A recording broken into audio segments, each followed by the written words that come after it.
ಎಲ್ಲ ವೀಕ್ಷಕರಿಗೂ ಶರಣು ಶರಣಾರ್ಥಿಗಳು. ನಾನು ನಿಮ್ಮ ಪ್ರಭಯ ಸ್ವಾಮಿ. ಇವತ್ತಿನ ದಿವಸ ತಮಗೊಂದು ಛತ್ರಪತಿ ಶಿವಾಜಿ ಮಹಾರಾಜರ ಜೀವನ ಚರಿತ್ರೆಯೊಂದಿಗೆ ಬಂದಿದ್ದೇನೆ. ಶಿವಾಜಿ ಮಹಾರಾಜರು 1627 ಫೆಬ್ರವರಿ 19ರಂದು ಶಿವನೇರಿಯಲ್ಲಿ ಮರಾಠ ಕುಟುಂಬದಲ್ಲಿ ಜನಿಸಿದರು.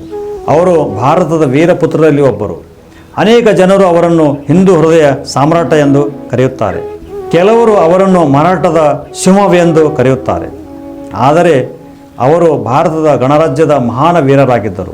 ಬಾಲ್ಯದಲ್ಲಿ ಶಿವಾಜಿಯು ತನ್ನ ವಯಸ್ಸಿನ ಮಕ್ಕಳನ್ನು ಕೂಡಿ ಹಾಕಿ ಅವರ ನಾಯಕನಾಗಿ ಹೋರಾಡಿ ಕೋಟೆಗಳನ್ನು ಗೆಲ್ಲುವ ಆಟವನ್ನು ಆಡುತ್ತಿದ್ದನು. ಅವರು ಯೌವನಕ್ಕೆ ಬಂದ ತಕ್ಷಣ ಅವರು ಆಡುತ್ತಿದ್ದ ಆಟವು ನಿಜವಾದ ಕೆಲಸವಾಯಿತು ಮತ್ತು ಶತ್ರುಗಳ ಮೇಲೆ ಆಕ್ರಮಣ ಮಾಡಿ ಅವರ ಕೋಟೆಗಳು ಇತ್ಯಾದಿಗಳನ್ನು ಗೆಲ್ಲಲು ಪ್ರಾರಂಭಿಸಿದರು. ಪುರಂದರ ಮತ್ತು ತೋರಣ ಮುಂತಾದ ಕೋಟೆಗಳನ್ನು ಮೇಲೆ ಶಿವಾಜಿ ತನ್ನ ಅಧಿಕಾರವನ್ನು ಸ್ಥಾಪಿಸಿದ ತಕ್ಷಣ ಅವರ ಹೆಸರು ಮತ್ತು ಕಾರ್ಯಗಳನ್ನು ತಕ್ಷಣದಂತೆ ಹರಡಿತು. ಈ ಸುದ್ದಿ ಆಗ್ರಾ ಮತ್ತು ದೆಹಲಿಗೆ ಬೆಂಕಿಯಂತೆ ತಲುಪಿತು. ತುರ್ಕರು, ಯಮನರು ಮತ್ತು ಅವರ ಎಲ್ಲ ಸಹಾಯಕ ಆಡಳಿತಗಾರರು ಅವರ ಹೆಸರನ್ನು ಕೇಳಿದಾಗ ಭಯದಿಂದ ಚಿಂತಿತರಾಗಲು ಪ್ರಾರಂಭಿಸಿದರು. ಛತ್ರಪತಿ ಶಿವಾಜಿ ಮಹಾರಾಜರು 1640 ಮೇ 14ರಂದು ಸಾಯಿಬಾಯಿ ನಿಂಬಾಳ್ಕರ್ ಅವರೊಂದಿಗೆ ಪುನಃ ನಗರದ ಲಾಲ್ ಮಹಲ್ನಲ್ಲಿ ವಿವಾಹವಾದರು. ಅವನ ಮಗನ ಹೆಸರು ಸಾಮಾಜಿ ಕ್ರಿಸ್ತಕ 1680ರಿಂದ 1680ರವರೆಗೆ ಆಳಿದ ಶಿವಾಜಿಯ ಹಿರಿಯ ಮಗ ಮತ್ತು ಉತ್ತರಾಧಿಕಾರಿಯಾಗಿದ್ದರು. ಸಾಮಾಜಿಯವರ ಹೆಂಡತಿ ಹೆಸರು ಯಶುಬಾಯಿ. ಅವರ ಮಗ ಮತ್ತು ಉತ್ತರಾಧಿಕಾರಿಗಳು ರಾಜಾರಾಮ. ತನ್ನ 12ನೇ ವಯಸ್ಸಿನವರೆಗೆ ಬೆಂಗಳೂರಿನಲ್ಲಿ ವಾಸವಿದ್ದ ಶಿವಾಜಿಗೆ ಆರಂಭಿಕ ಶಿಕ್ಷಣವನ್ನು ಕೊಟ್ಟವರು ಅಣ್ಣ ಸಾಮಾಜಿ. ನಂತರ ಶಿವನೇರಿ ದುರ್ಗಕ್ಕೆ ಹಿಂದಿರುಗಿದಾಗ ಶಿವಾಜಿಗೆ ಪೂರ್ಣ ಪ್ರಮಾಣದ ಯುದ್ಧ ಕೌಶಲ್ಯವನ್ನು ಧಾರೆ ಎರೆದವರು ದಾದಾಜಿ ಕೊಂಡದೇವ್.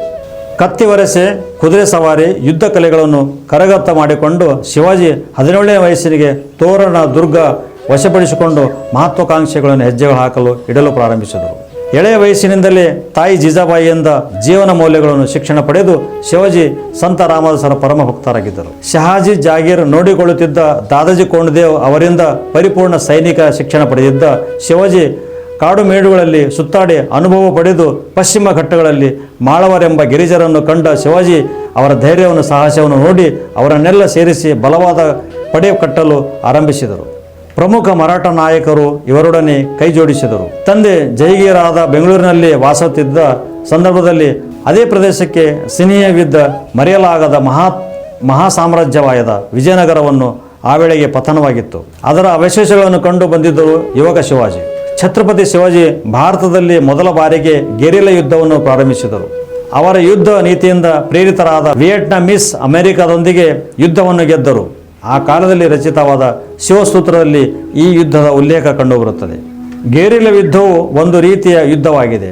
ಸಾಮಾನ್ಯವಾಗಿ ಗೆರಿಲ್ಲಾ ಯುದ್ಧವನ್ನು ಅರೆಸೈನಿಕ ಅಥವಾ ಅನಿಯಮಿತ ಪಡೆಗಳನ್ನು ಘಟಕಗಳನ್ನು ಶತ್ರುಗಳ ಸೇನೆಯ ಹಿಂದಿನಿಂದ ದಾಳಿ ಮಾಡುತ್ತವೆ. ಮರಾಠ ಮಿಲಿಟರಿ ವ್ಯವಸ್ಥೆ ವಿಶಿಷ್ಟ ಲಕ್ಷಣವೆಂದರೆ ಕೋಟೆಗಳು. ಶಿವಾಜಿಯು 250 ಕೋಟೆಗಳನ್ನು ಹೊಂದಿದ್ದ. ಅದರ ದುರಸ್ತಿಗಾಗಿ ಅವರು ಅಪಾರ ಹಣವನ್ನು ಖರ್ಚು ಮಾಡುತ್ತಿದ್ದರು.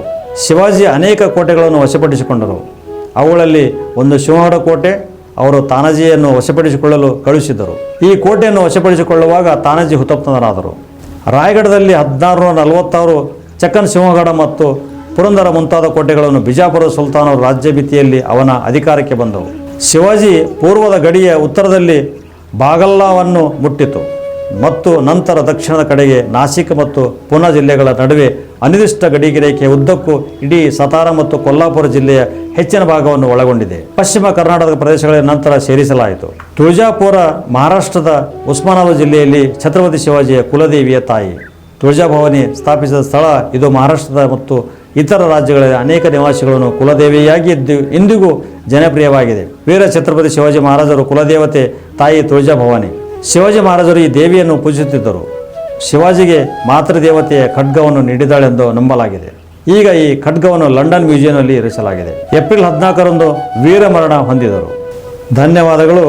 ಈ ಸಂಚಿಕೆ ತಮ್ಮ ಮನಮುಟ್ಟಿದಲ್ಲಿ ದಯವಿಟ್ಟು ನನ್ನ ಚಾನಲ್ ಸಬ್ಸ್ಕ್ರೈಬ್ ಮತ್ತು ಶೇರ್ ಮಾಡಿ. ನಮಸ್ಕಾರಗಳು.